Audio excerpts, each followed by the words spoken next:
Shabbat Shalom, everyone. Imagine this scenario. I'm coming home.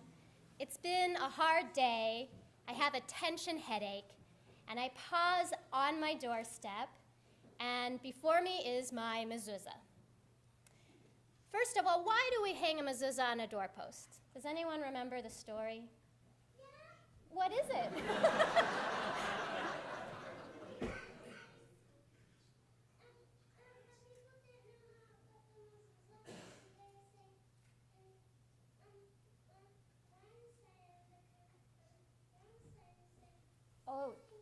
Oh, the mezuzah, they didn't know whether to put it standing up or lying down, so they put it at an angle. That is a good story about a mezuzah. I was thinking of a different one. Can I share it with you? Okay. When the Jews were on the 10th plague, what did they do to their doorposts? They put blood on it. But my question is, why did they choose the doorposts? It could have been the roof to give an aerial view to the angel of death, right? It could have been the window frames, another entry point to the house. They chose the doorpost. Now, in many stories, the doorpost represents a liminal space. On one side of the portal, I possess these qualities, but when I walk through the portal, I'm in a different world, or I have become transformed. So the next morning, after celebrating the first Seder, when the Jews exited their homes, that first step out of doors was quite symbolic. It was the first step they were taking from slavery to freedom. Back to my scenario. I'm standing on my doorstep. I have a portal that I can walk through. I have a mitzvah from God to touch the mezuzah and an opportunity to think about who do I want to be when I walk through that door with my tension headache and my long day. Okay, now here are the facts. I walk through the door. The breakfast dishes are still in the sink. There's this tremendous mess of art materials all over the kitchen table, and dinner has not been started. Okay, there are two ways I could be in this scenario. I could walk in and say, doesn't my husband know that we have to get the children to bed by 7, which means that dinner needed to be ready at 5:30, and now we're going to be late, and everyone's going to be grumpy, and I can't believe, and my children, they're so loud. What are they excited about? That's one scenario. Or I could walk in the door, see those same things, and say, I feel so blessed that my children are creative and excited and artistic. And how lovely that my husband realizes that sometimes it's more important to create something and be a father than it is to get the dishes done. That's why the mezuzah is hanging on my door. But what occurs to me is how much power we have over the people we love. How I walk into my home, or for that matter, how I walk out of my home, right? I am making decisions that have a profound effect on other people, and in this week's Parsha, I saw a curious power play. Jacob calls his son Joseph, and he wants to express where he'd like to be buried. And he begins the conversation, Imna matzati chen be'enecha, please if I have found favor in your eyes. Now this is very deferential language for a father to use to a son. For example, it appears when Abraham is going to plead for Sodom and Gomorrah, he says to God, Imna matzati chen be'enecha, if I found favor in your eyes, God, grant me this one thing. So Jacob is an established patriarch in his own right. He's wealthy, he's been prolific, and even though Joseph's a powerful man, frankly, Jacob changed his diapers, metaphorically speaking. So why is he talking to his son this way? And the Midrash takes a good look. And it says, maybe he should have made the request from Reuben. Reuben was his oldest child. Or maybe he should have made the request to Judah because Joseph's power is temporary. But Judah is the ancestor of the Davidic line. He is the ancestor of the Messiah. He's the one with the true power in the family. Why, says the Midrash, does Jacob ask his son Joseph? And it gives a very simple answer. Joseph had the power to grant the request in that moment. We have a tremendous amount of power over the people we love. But it's not just the people in our household, the people that we feel the most close with. It can also be our fellow citizens. There's a wonderful poem by Dylan Thomas that I'll share with you this morning that illustrates that fact. It's called The Hand That Signed the Papers. And he envisions the hand as being 5 kings. And he's telling the story of someone powerful signing a document that changes the fate of many people. The hand that signed the paper felled a city.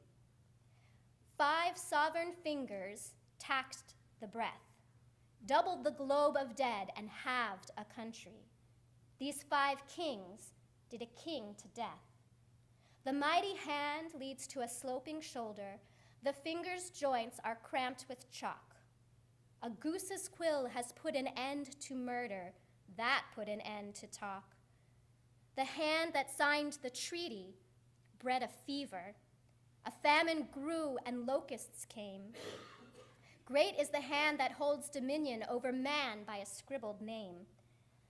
The 5 kings count the dead, but do not soften the crusted wound nor stroke the brow.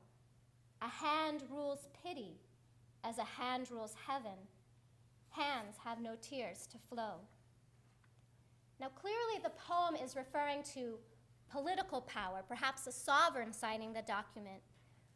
But are we not sovereigns in our own little world? What have you done today that was powerful for the city of Richardson, or the United States, or the world?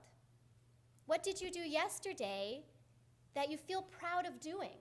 And what might you do tomorrow that you hope will make the world a better place? So we've talked about the personal, standing on the doorstep of my home, and we've talked about this world, but the mystics take it one step further. And in the Zohar, they tell us that actually our actions have a profound effect on the cosmos. And we're told in the very beginning of the Zohar, when we rectify something here on earth, it's made right in the heavens too, which to me is sort of the Jewish butterfly effect. So the butterfly effect, bear with me for a second, is chaos theory. The butterfly effect is the sensitive dependence on initial conditions in which a small change in one state of a deterministic nonlinear system can result in large differences in a larger state, and it was coined by Edward Lorenz. To put in layman's terms, if a butterfly flaps its wings, a few weeks later, because of a series of events of that wing flapping, there might be a hurricane elsewhere. So what I do in each moment has a profound effect on everything else. Back to me standing on the doorstep. I walk in the door, I lose my temper. My daughter, who has incredible artistic abilities, feels this sense of rage and shame. She never does art again until she, in her college years, in a fit of rebellion, decides to use her powers for evil and not for good, and she starts copying the great artists so that she can eventually become a criminal mastermind and steal the Mona Lisa and replace it with her own copy. Or, right, here's the Jewish butterfly effect. Or I walk in the door, I praise my daughter's artistic abilities. She feels supported and loved. She grows on to become a tremendous artist who uses her artistic talents to create rallies around world peace, and eventually she brings the Messiah. That is that one action that I can take on earth, one tiny thing, it's an ordinary Monday night, say, one tiny thing might change the entire cosmos. All right, we've created a scenario where I think I may have convinced you that we're very powerful people, all of us. What do we do with that tremendous responsibility? How do we in each moment decide how to act in a way that brings sparks back up to heaven? It's the mitzvot. So I've given the example of the mezuzah, standing in our doorways and taking a moment to remind ourselves of who we want to be. Can someone name another mitzvah, and maybe together we'll talk about how it can help us remember what powerful people we are?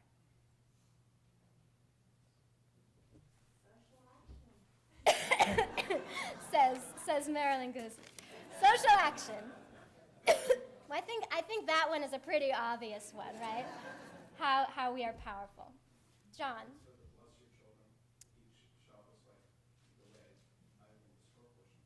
Yes, that's right. The blessing of our children does come from this Torah portion, and taking that moment out each week helps us remember the big joke that we had at 9 a.m. when we dropped them off to school and not the D that they came home with on their paper, right? It reminds us that we love this child, that we're a household together. Yes. Yes. Making a minion. Oh, I don't want to get up this morning. Someone else should get up. I get up every morning, right? And then you show up, and you're the 10th. And the person who needs to say Kaddish hasn't been to shul in 25 years, and it's a profoundly important experience to them. One more. Gilda.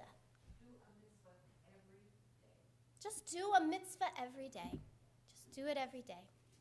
So my prayer for us this week is that we find one mitzvah that helps us remember, I know you're tired. I know you feel like you can't control this particular impulse.